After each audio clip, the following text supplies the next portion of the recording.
Hey, this is Silas. This video is going to be about how the more you know that you need to know. The example I'm going to use is somebody who's standing in the road. You find somebody in the road, and that person wants to be alive. And you yell at that person, move out of the way, a car is coming.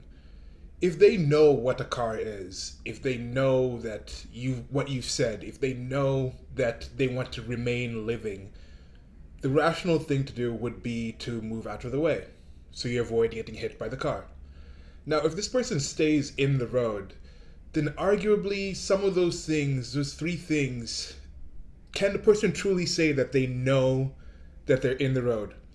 If they're still in the road and then you tell them, move out of the road, move out of the road, and they tell you, I know, I know, I know, and they stay in the road, do they really know that the car is coming? Do they know what a car is? Do they know what being alive is? Do they know the words that you're saying? Do they know what to know means? And I would say arguably not. Maybe you don't know that they actually want to die. Maybe you're assuming that they want to die and they want to get hit by the car. They're doing some kind of scam, or they're doing something, or they don't know what a vehicle is. Somebody told them that a vehicle was actually just a hologram and would pass through them so they would stay alive. So these are the kind of things where I'm thinking, it seems that people don't know what knowing is, or they don't know the value of knowing is. Because for me, it seems the more that I know things, the more I know that it's really valuable to find out what somebody means when they say I know. Or it's really valuable to find out if somebody talking to you actually knows what they're talking about. You know, I think if you become an expert, or if you become very proficient at any one thing and you know a lot about it, I think that's the more that you know that before somebody else says they know something about it, before you take somebody else's advice on something, you have to at least be somewhat confident that that person knows what they're talking about. And right now, for example, I don't know if this is actually going to pick up in the video, but I'm watching the recording and there's like some lines going through because I know I'm using an LED light, and I know the LED light flashes. If I didn't know that about LED lights, I might be sitting here spending a lot of time trying to make sure like the filming is okay, but I know that's just part of it. Somebody watching this might think there was something going on in here, but they didn't know that about LED lights. And hey, now you know. But how did I find out this information? I wasn't building lights, I wasn't familiar with them, but I went online and found this information. And that's the great thing about this time that we live in. I'll use this as an example. I just posted a list, I'll leave a link in the low bar, to things that President Donald J. Trump has accomplished so far in his presidency. Now you have people who are saying that, oh, they see him tweet about something personal and they say, oh no, he should focus on tweeting, on doing business. He's always focusing on these personal things. And then you have him actually talk about business, and then they say, oh no, he's doing this business because he doesn't care about personal things. That's why he's doing business this way. So you have these two different camps. One camp saying he's too focused on the business, on personal things, he never does business, or he never does politics, and people who say, okay, he's doing politics because he has no personal scruples. So what is the situation here? Why don't people actually have access to the information? Why is one group saying he's doing nothing, and then one group complaining about the things that he's doing? I think it comes to a situation where they don't understand the effects, they don't understand the information. People are just making these declarations about what they know he's doing, what they know he feels, what they know he thinks, without actually accessing the information. And the unfortunate situation is, if somebody's posting this on social media, posting this on Twitter, answering his tweets, posting this in the different social medias out there like Facebook and other sources, creating blogs about this, if you're doing this, then you have the same access to information as this person who compiled this list has. You could have actually just gone to Reddit also, or just done a search for this, or what has Trump done, and found this information, or compiled this list of your own.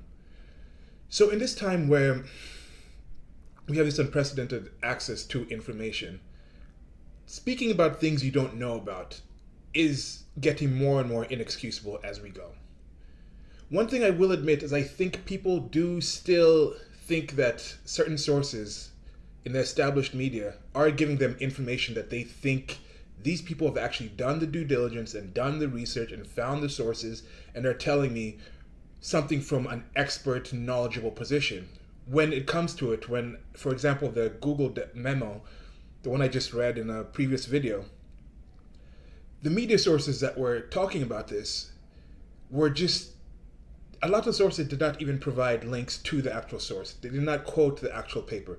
They did, and then when they did provide links, they actually provided links to edited papers of it. So why not just let people have access to that information? Why don't people have that urge to say, okay, if this is important to me, this is something I should truly know about? Why don't people have trust in knowledge anymore? And I think there has been a devaluation of what knowledge is.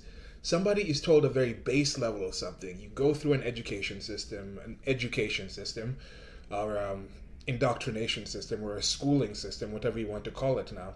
But you go in there, you get your degree, and this degree is ostensibly supposed to say that you are knowledgeable in something. But the way you've been imparted to that knowledge, you don't truly know what you're talking about. I was thinking of doing this teaching thing where it's not those who can't teach. There's that saying like, okay, teachers are doing this because they don't have anything better to do. They don't have any other marketable skills besides passing on this indoctrination. And I will admit there are some fields where it seems the main thing to do is to become a PhD in this and then teach more people who will become more teachers and just passing on this information. But just in general, teaching is not a bad thing. Imparting knowledge is not a bad thing. The way knowledge used to be imparted, and I think the way it still is imparted, is by people who know what they're talking about, being able to share it to people who want to know what they're talking about. Now, the current schooling system, I don't think it does this. I don't think it really gets to people who really truly know how something works in the actual field that they're discussing. And it definitely doesn't get a way of selecting students that truly want to know this information. Too many times I've personally taught and gotten into a situation where some of the kids I was teaching, I'm saying kids, I'm really old right now, but some of the people I was teaching, they'd been in this field, it was in an animation course. They'd been familiar with animation for pretty much their whole lives. They'd grown up into it, were very passionate about it. Some other kids were in there because they just needed to fill some credits in their course. And trying to teach those two kind of people in the same way does not really work. They have different incentives and they don't really know what they want. So trying to impart the knowledge, trying to find what kind of way to teach them is not really going to work in that way. So I'm going to wind this down now. When you truly know something, I think you find out how important it is to truly know something. And in the current system, I don't think we establish enough of how to tell if somebody knows what they're talking about, of having enough trustworthy sources of people who actually know what they're talking about, or even taking it upon ourselves, holding ourselves to a standard where we don't go out and preach and try to dictate to people about things we don't know about.